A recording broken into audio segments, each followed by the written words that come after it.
Welcome to Video6. I'm going to not be all formal this time, Brad, because I want you on your game for this one. Video number 6 is the question we're going to be addressing is what is your platform? And what we mean by platform is what is the type of book you're going to be writing here? Hard copy, digital copy, combination thereof. And this is definitely your domain, Brad. So I want to turn it over to you and let's get a discussion going here on how do you choose? Or maybe you don't choose. Maybe you do all of the above, or maybe you just focus on one. What are your thoughts? Well, I think there's a number of things to consider.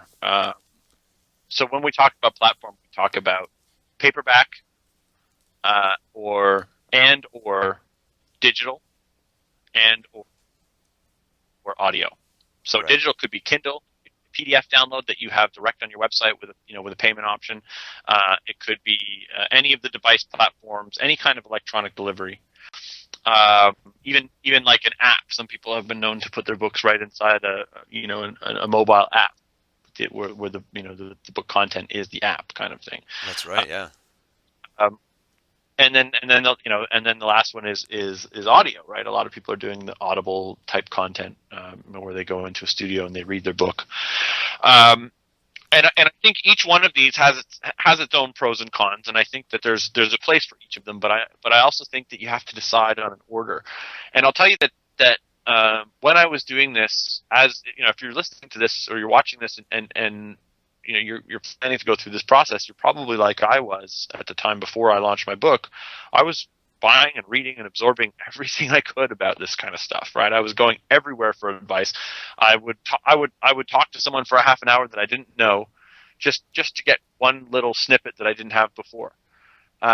And I got a lot of bad advice along the way. I'm not going to say that all advice is bad, that this is all bad advice for everybody, but for me it was bad advice, and I'll explain why, and maybe this helps you to figure out which one to do.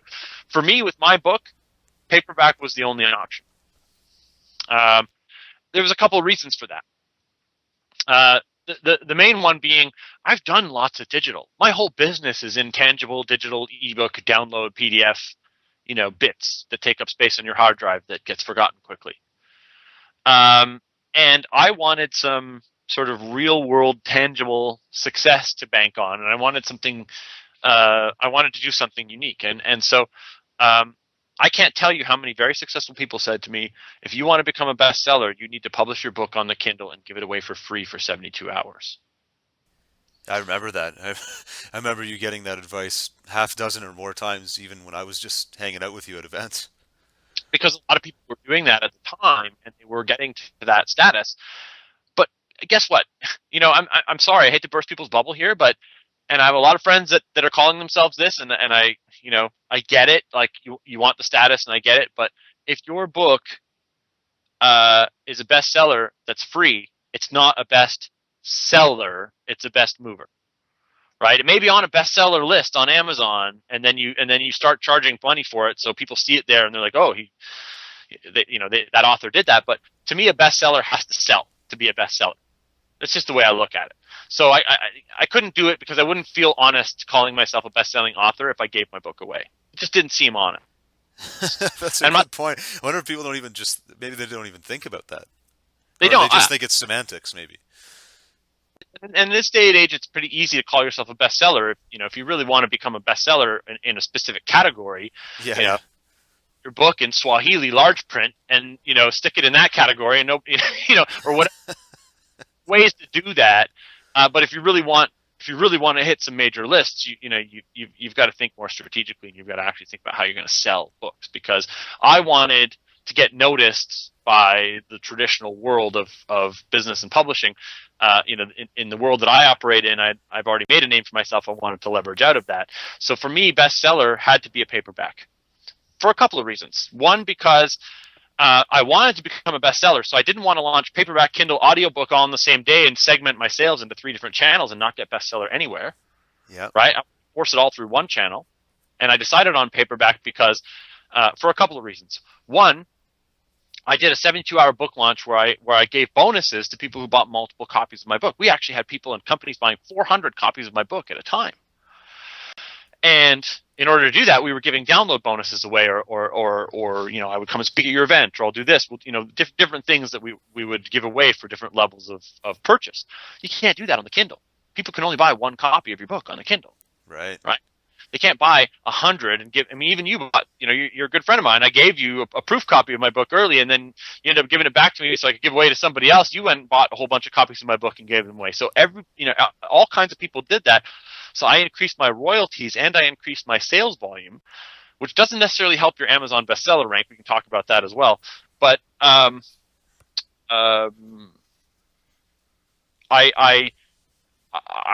had the freedom to have multiple purchases from single purchasers when I only pushed it through that paperback channel. Well, and there's also just something about having a physical product. Digital Yeah, products in general, I think we all kind of don't take them as seriously. We lose them on our hard drive, get to them later. If you have a book sitting there, you're not going to throw it out. You're going to use it, and you may even let somebody else, lend it to somebody else just because you want to share it with them. So it's going to serve you a lot better. Not to say that you shouldn't do a digital book, but in your case, it definitely made sense to do it that way.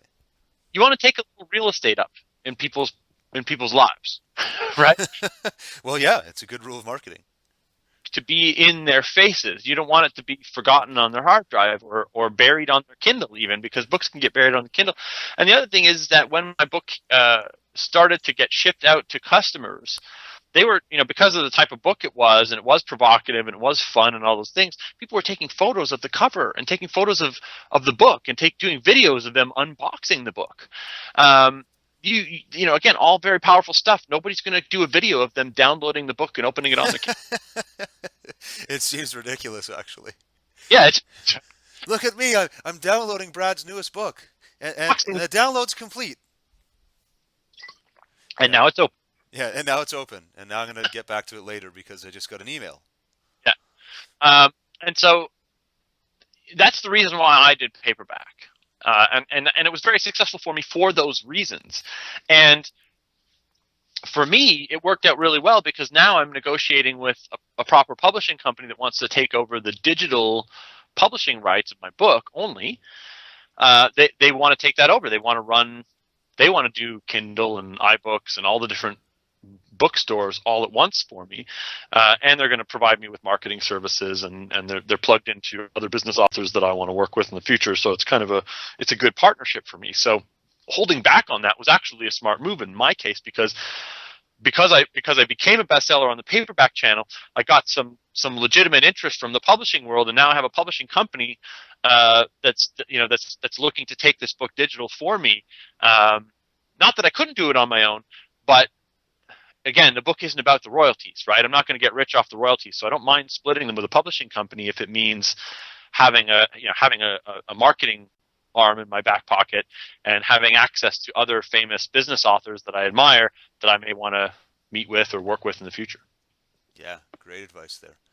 So there you have So, it. so the other thing is that if you do want to do a Kindle only book, that's also an option, and a lot of people are doing that now. If you're not planning to do a proper launch where you're doing multiples, the Kindle is still a good platform to launch your book.